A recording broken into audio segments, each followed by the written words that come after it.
नमस्कार. न्यूज लोकमहामध्ये आपलं सर्वांचं स्वागत आहे. आज पाहणार आहोत आपण पिंपरी चिंचवड गुन्हे शाखा युनिट 2ची चांगली कामगिरी.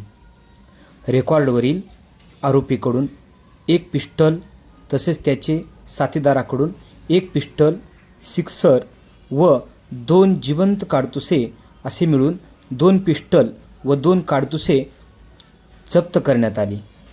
अवैध शास्त्र मोहिमेअंतर्गत मार्गदर्शनाखाली गुन्हे शाखा युनिट 2चे PSI Mayuresh Salunkhe, ASI Pravin Dale, Nitin Dorje, HC Tushar Shette, HC Vikram Kudal, PC Prashant Saeed या कर्मचारी, PC रवी पवार व असे पेट्रोलिंग करत असताना PC रवी पवार यांना मिळालेल्या बातमीवरून सुसगावा परिसरातून आरोपी नाव आदित्य लक्ष्मण शितोळे यास ताब्यात घेऊन त्याच्याकडून एक पिस्टल आणि 2 काडतुसं जप्त करण्यात पोलिसांना यश आलं.